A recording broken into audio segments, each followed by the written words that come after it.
Hello, and thank you for joining us for the Threat Intelligence Sources talk. My name is Igor Guerrero, and I'm actually a Principal Solutions Architect at Vulcan Cyber. We're going to spend some time today discussing threat intelligence sources, risk prioritization, and different impact this can actually make on your businesses.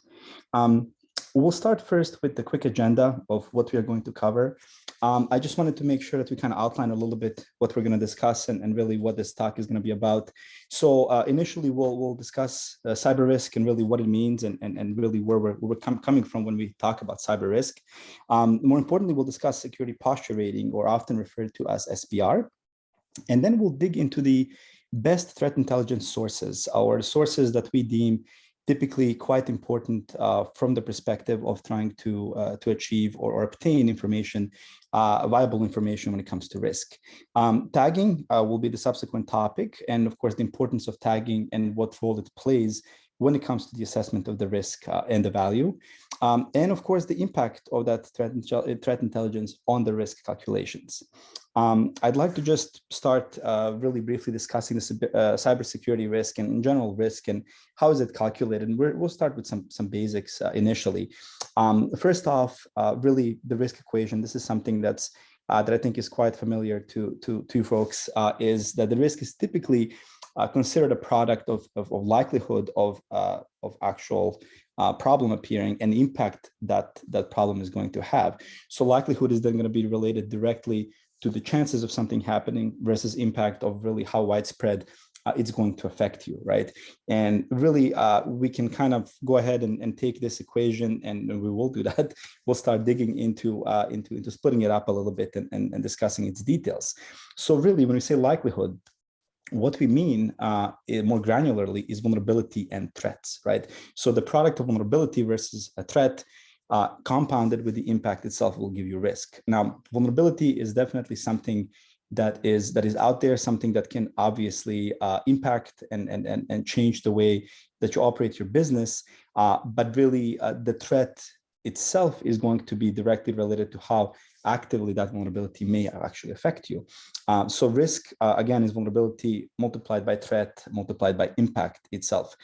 Really, the reason why we talk about this is shortly we'll discuss how these weights themselves are going to impact the way that you value risk and how you can try to really decide what is risk for you and what you would be considering more risky than not. So what are the goals typically of a vulnerability management program, right? We try to outline here some of the basics, some of the things that really kind of stand out, that are highlights of any VM program. And of course, it all starts with the notion of reducing risk, right? The idea of having a VM program is to take the risk and to try to really minimize what it is and minimize what it can mean to you. So in order to achieve that, obviously one would have to think about vulnerabilities and its remediation, right? Vulnerabilities will be the ones incurring the risk. So remediation or removal or cleansing of that particular vulnerability is going to obviously directly affect risk. Now, in order to have a significant impact on the risk reduction, one really has to think about prioritization. And in order to prioritize, really, you will once you decide that you want to prioritize certain things, will obviously carry a bit more weight than some other vulnerabilities. So based, for example, on their severity. Prioritization based on severity typically used to be, and it still continues to be, for better or worse, a way for one to think about really risk and how they want to attack risk. Now, in order to have prioritization, you need to have quantification, right? You need to have a volume, you need to have a definition of what risk really is, how big the risk is, in order to have that prioritization step. Now, to achieve that, one typically does three things. It assesses the vulnerability itself. It directly tries to determine the business impact that particular vulnerability has. And then most importantly, it will correlate with threat intelligence what that risk is. Is this something that is known out there? Is this something that's out in the open and something that is really going to have a direct repercussion one way or another? Obviously, if you do not have the threat intelligence or threat intel, as we sometimes call it, the idea of what risk you're incurring based on what vulnerabilities you're seeing is going to be somewhat hypothetical, right? You're not going to have actual valuable information of something that has happened, what impact it actually had, and what's recorded and known to us. So obviously, correlation of threat intel is going to be very important. Now, to actually dig a little bit into threat intel and to talk about its impact, typically in a vulnerability management program, it's worth also noting what a security posture rating KPI is, right, or key performance indicator. The SPR, as we often refer to it, is really going to be one of the, I believe, one of the best ways to indicate, based on a lot of different factors, what risk you're actually going to be incurring based on these vulnerabilities. So let's talk a little bit about what we mean by that. So the bare definition of security posture rating is that really it's the percentage of assets with risks that are below a particular security posture threshold. So what that really means is there is going to be a threshold under which anything that really doesn't reach that particular threshold is going to be considered riskier, right? Anything above the threshold, it means that we're in a good standing, right? So we have a good SPR. The higher the SPR, the better security posture you have, and obviously less risk you're intaking into your organization or your business group. And really, it's really going to be kind of related. That threshold is going to be also directly related to your actual risk appetite, right? How much of risk are you willing to incur, or what would you consider risky, right?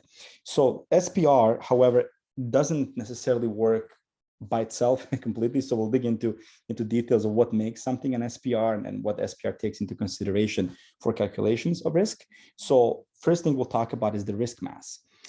Risk mass, it really in its name kind of involves the information that it's kind of a sum. It's a cumulative collection of risk for a particular topic. So for a particular asset, or operating system or vulnerability or business group or threat, we will have a risk mass. So if we take an asset X and we look at everything that it has, we can say that asset X has a risk mass of Y, right? And that particular Y is going to be increasing the more vulnerabilities that the asset is taking. The idea really behind risk mass is that you would like to see a correlation between the improvement of the SPR over time. So you want to see your security posture rating increase. But in order to achieve that, really, you want to see your risk mass decrease, which means that your risk mass should directly impact SPR, and the more remediations you perform, more vulnerabilities you actually take care of, better your SPR rating is going to be. So what do we really mean by that? We'll look at a couple of examples as well. But before we do that, let's just tackle one additional final topic when it comes to these calculations, which is atomic risk. So atomic risk, really, at the end of the day, atomic risk is basically, again, related directly to your risk appetite.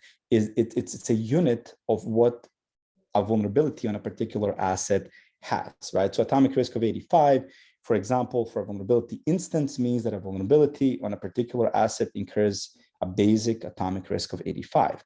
Now, if we look into how that's split up, right, we're talking about likelihood and impact again, the ability to exploit something, right, versus the usage in the wild. That's what makes up the likelihood. And you've seen that similarly in the beginning, in the first formula. And of course, you compound that by the business impact, you will have the exact same thing that we covered before. What is actually considered risk? And that risk, in fact, is going to be dependent on additional topics and additional things based on how you really want to approach it and how granular you want to get. So for example, let's say that you have two particular business groups. This is just an example of how these groups exist and what really one may see out there in production. You have 66% of risk compliant assets on the left-hand side with a risk mass of 755, which is quite large. And then you have 83% of risk compliant assets in here on the right-hand side. And you see that risk mass is 540. Now, what is risk mass? We've taken in both instances here, both left and right, we've actually taken into consideration the actual value of risk for each vulnerability on that particular asset, right? So that's how we're coming to these cumulative sums. Now, how do we put that together and how we use that to our advantage? What does that really mean? Well, before we do that, let's just distinguish between two things. There is a traditional way to calculate risk, or something that we call aggregated risk. And it's really calculated basically as some sort of, let's call it sum and average between purely risk instances that currently exist in an asset. Versus the SPR, it's really a percentage of assets that is under a threshold, right? So the way that we calculate SPR takes into consideration a risk mass takes into consideration, obviously, atomic risk and a lot of different things, versus aggregated risk, which is purely a math equation of here's all the assets, here's all the vulnerabilities. Let's just average things out. We're going to order them. We're gonna figure out really which one has the highest score, which one is obviously the most damaging versus the ones that are not. We'll take some sort of average and we'll provide you with the risk score. The risk score generated by aggregated risk is nowhere near as good or as indicative of risk as SPR is. And the reason for that is the following. If we take an example in here, you'll see it's a small table, really not much to it. But if you really take into consideration different kind of assets that you might have, and for simplicity's sake, we've taken 3, right? We have 90, 65, and 50, which is rating for one asset, and so on, row after row. You will see that if you take just purely averages of those particular risks and risk thresholds you're trying to achieve, that the SPR threshold that we established for 70 is not met on asset 1, it's not met on asset 2. However, it looks like asset 3 is doing quite well. And the average risk of everything that we're seeing in here, which is traditionally your aggregated risk, is 72.7. These numbers are just numbers. They're not going to mean anything until we actually dig into what happens when you perform remediation, right? So in this particular case, again, just keep in mind in the background that the risk mass calculation is going to be cumulative sum of each asset, and that's kind of how we came up with these numbers in this column. So what happens when you actually come in and your team comes in and you decide to fix certain vulnerabilities? So we're going to go ahead and we dig in, we look into asset 1, and we decide to remedy every vulnerability that currently exists there. Risk mass is now 0. There's really no risk because there's no vulnerabilities. And you're going to notice in the second instance, we've left everything as is. We didn't really touch asset 2 yet. But in the asset 3, we also removed one particular vulnerability. And now we're now passing when it comes to SPR threshold. Again, risk mass, you'll see these numbers is going to directly be decreased by remediation of vulnerabilities.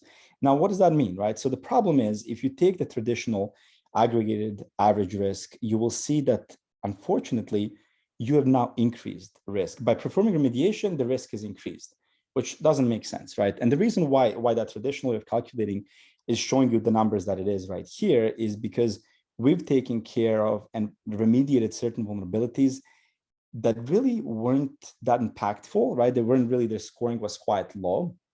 Therefore, what we're left with is something that obviously has a high criticality, highest rating. So since we have now highest numbers remaining, and we perform this particular averaging out between the 5 remaining vulnerabilities across 2 assets, we'll see actual average risk increase, which doesn't reflect or is really not a good reflection of your vulnerability management program. I mean, you performed remediation, you're taking care of certain things.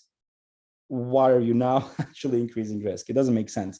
So the SPR, on the other hand, you'll see that in this particular case, SPR has actually increased, which means that we've improved our posture. And of course, you want to see this go down. The SPR increased, but the risk mass has also decreased. So we directly relate essentially what we do and how we impact the assets and vulnerabilities that we have, how they impact our actual ratings is going to be a lot more representative of the real situation in the world versus the aggregation. Now, so what are typically the benefits of using something like SPR, using this type of calculation? Well, I think the benefits are pretty obvious, right? when it comes to just pure numbers, what the risk means. But number one, obviously, the tracking of your vulnerability management program towards some internal goal is more reflective, it's more accurate. So now you actually have a better representation of how well you and your company and your business group or your team are doing. Number two, it's kind of agnostic to technology, right? How you're scaling, what's the organization maturity. It doesn't really matter because we take now into consideration the mass itself. We take into consideration SPR, and what we provide based on those particular numbers really is irrelevant to technologies or anything else related. Furthermore, obviously, this is going to scale with you as you tackle more and more ambitious goals. You're going to be able to tackle more and more business groups, business units, more and more teams. And in fact, typically what one sees in vulnerability management platforms, you will actually see some sort of trending across time of your SPR, of your business groups, which business groups are actually doing well, which ones aren't doing so well. And it can kind of correlate that particular information and kind of know where to go ahead and put in additional effort, education effort, or whatever effort that may be. Finally, last but not least, it's very board and business friendly, right? It's a lot easier to explain that there is a particular threshold, and that threshold is met versus not met. So when you're dealing with obviously CISOs, CSOs, CEOs, any C-level executives, the conversation about the risk, what risk means, how risk is improving over time, or how you're removing risk, but your posture is getting better, that's obviously going to be a direct impact of what that really means. Now, benefits are obviously tremendous. Now, so what do we do from the next steps?